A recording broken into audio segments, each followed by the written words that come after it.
First draft in Las Vegas for GM Tom Telesco after coming over from the Los Angeles Chargers, starting off his draft with Brock Bowers, even after drafting a guy like Michael Mayer early last year. Keith, your thoughts? Yeah, so listen, initially when he drafted Brock Bowers, I was shocked. I was surprised because last year, I believe at pick 35, so early in the second round, they went with Michael Mayer. But I have to be honest, Brock Bowers is one of my highest graded prospects. I have him as one of my 3 generational prospects from this past draft class. So it's hard to be mad at it for me, right? So I look at Brock Bowers. What does he offer? This guy has short area quickness. He's explosive, run after the catch ability. He can block. He can play running back. If you want to know who Brock Bowers is, watch the Auburn game. So if you ask me, did the Las Vegas Raiders get better? I have to say yes, because they got one of the rare talents in this draft. But I have to look at it from also the perspective of this. They didn't address the quarterback situation. So who's going to get my guy, Mr. Generational Talent himself, the football?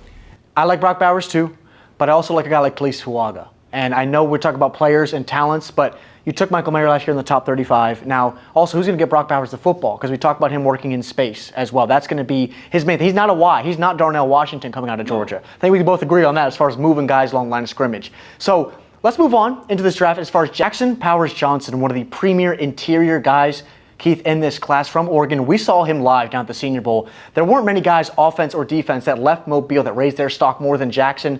Hell of an addition there on day 2. Yeah, this was about continuing to establish a mentality, right? That's what Antonio Pierce did last year, running the football, being physical, right? And just adding the toughness and grit, never say die mentality. And that's what Jackson Powers-Johnson is. And he's right in the middle of this offense. And so when you're talking about overturning the culture, I think about Travis Frederick from the Dallas Cowboys. Yeah. Remember the Cowboys, they had a bad stretch, right? They were playing bad football, and then they drafted Travis Frederick in the first round. Everybody went crazy. But 2 years later, this team was in the NFC playoffs, right? And they were NFC contender, one of the best in the NFC. And I think this can be a very similar situation as far as Jackson Powers-Johnson leading this offense. We always talk about those high floor, high ceiling type of guys, whether he plays center or he plays guard. It's amazing to watch Jackson move at his size within the interior. Again, I talked about Senior Bowl, not just the one-on-one reps that he had at center and at guard, but also getting out in space. And I think he's one of the guys, we see it with Creed Humphrey in Kansas City, we see it with Tyler Linderbaum in Baltimore. You very rarely see the center pull and get out in space. I think Jackson also is going to expand the playbook there in Vegas. Yeah, I'm assuming you're talking about things like the screen game, right? Yes. And we talked about this quarterback position earlier. They're going to need the layups, right? They're going to need the run game, which he can help with that. They're going to need the screen game, right? Which you're talking about halfback screens, those bubble screens, those tunnel screens, all type of screens, right? They're going to have to find a way to be able to move the football. And then I talk about their running back, right? Now they finally made the transition to Zamir White, letting Josh Jacobs go. This is a guy that I believe is going to pave some real ways for this entire offense. Keith, speaking of the running back, speaking of screens, they added Dylan Laube from New Hampshire. Yeah. Small school kid, another Senior Bowl guy.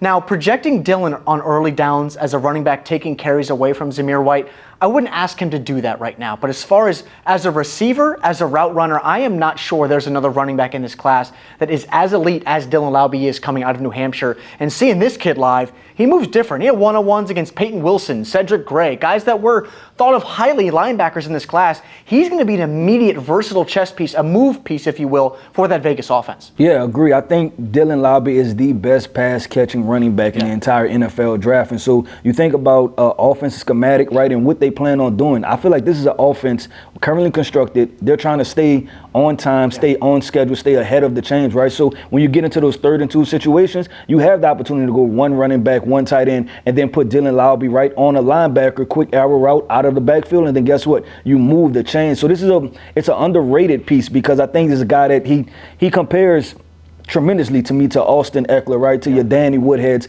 guys like that flew under the radar, but they made really big time plays. Speaking of the Las Vegas Raiders, we talked about at the top with Antonio Pierce as far as the type of athletes that he wants. Tommy Eichenberg from Ohio State. Now, he is not the most dynamic athlete in the middle of a defense. Maybe not play him on all 3 downs, but he'll cut his teeth on special teams for you. That we know.